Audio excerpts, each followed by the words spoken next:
We spend so much time traveling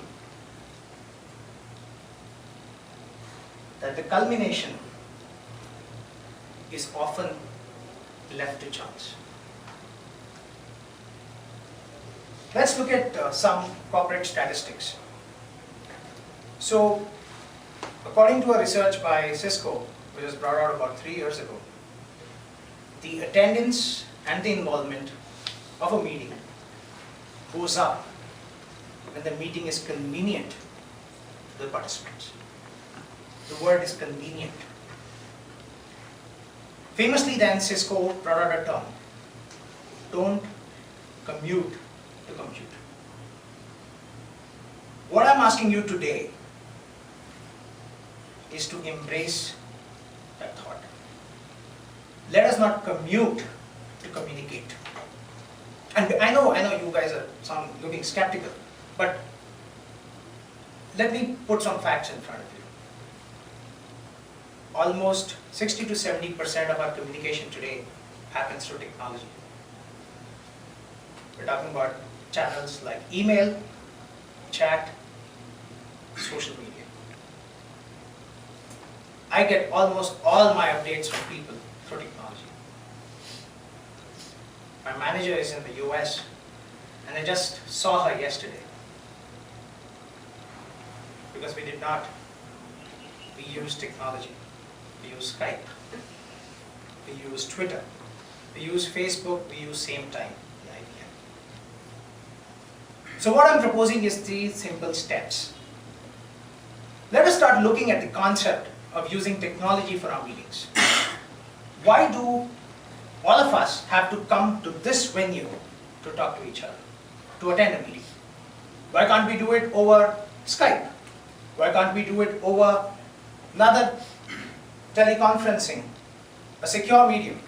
I mean, if somebody has to think of it, it has to be us, because we are IBM first.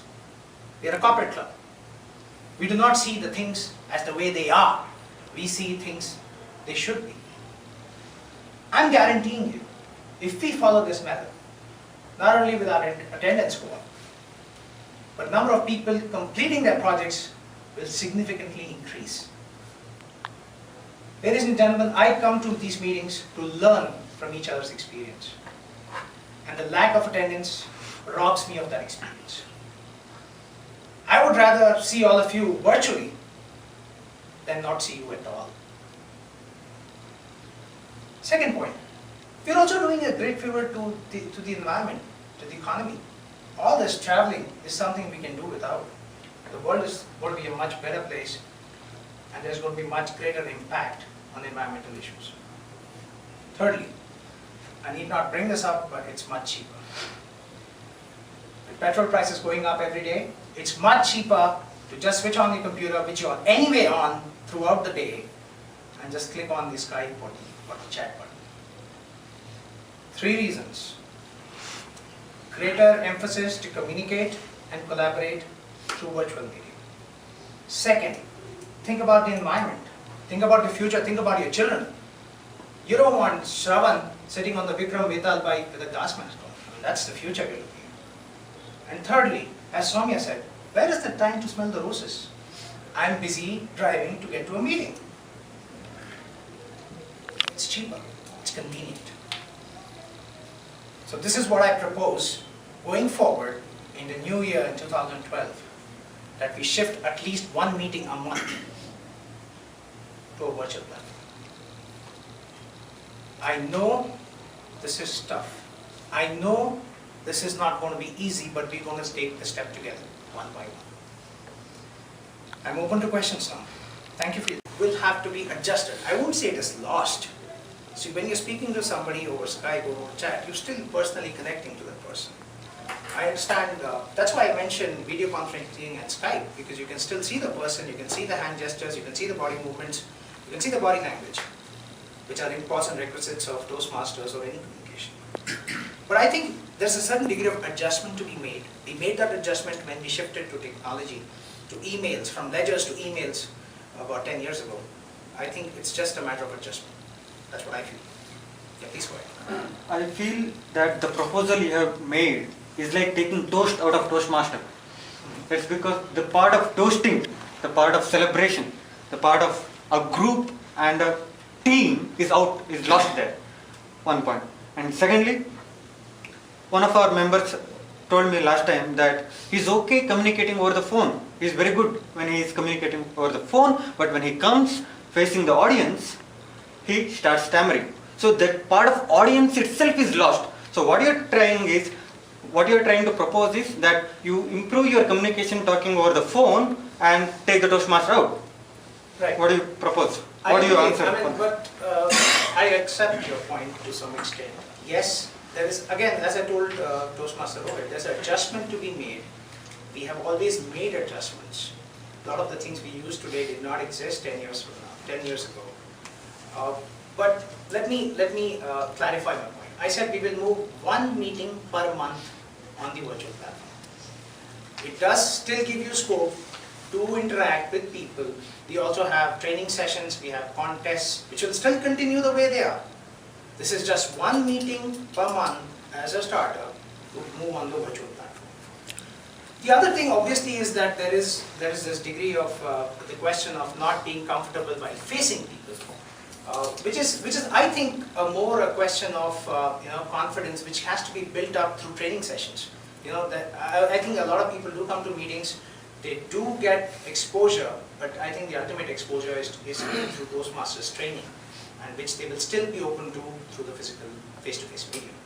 My point? Vikram, okay. So I agree with a couple of your answers, but however, like, don't you think that there is enough due diligence which needs to be done, and there is a different way of communication? Like, for example, getting back to the old school thought, we still love reading books, and given a chance, instead of email, you would rather write a letter, right, and post it, which has more impact and more touch and feel, right? So, and again, when it comes to Toastmasters, basically the purpose is to have that stage confidence, right? So, and I agree, you are bringing in convenience, but however, at what cost we should see. And my thought is like, yes, for convenience, we can have a mixed meeting that let's still have face-to-face, and let's pilot as proof of concept to see how the remote, because I'm not even sure if technology is ready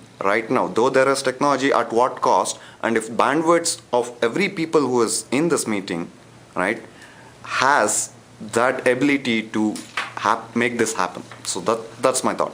Thank you, Vinay. I think you pretty much answered your own question. This is a pilot, yes, and I'm very happy that you're on board. And problems will arise. So that when man started, I'll give you a very good example. When IBM tried to support NASA to go to the moon, I'm sure they faced a lot of challenges. I mean, when we started inventing motor cars, we faced challenges.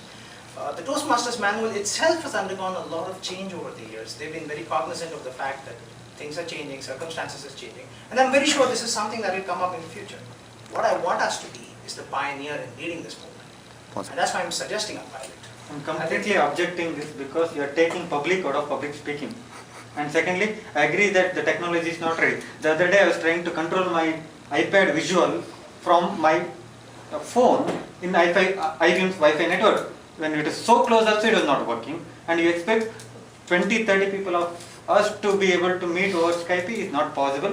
And secondly, how will I be able to see the full picture? You can only see the face.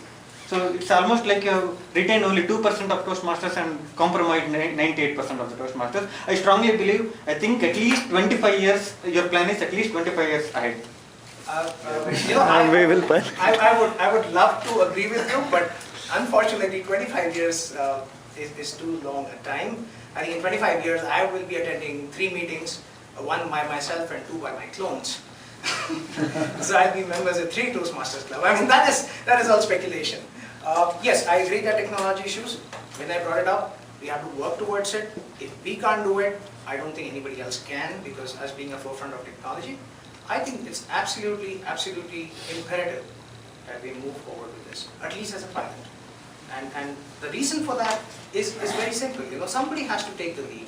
There will be pressures, there will be pains of growing up. A child learns to crawl before he learns to walk. and I think it is not impossible to do. Yes, we have to make those adjustments. We are willing to make them. If we are willing to make them, we will reap the rewards. Yes, I think that's the last question. I think we're out of time, right? Yes. Yes. All right.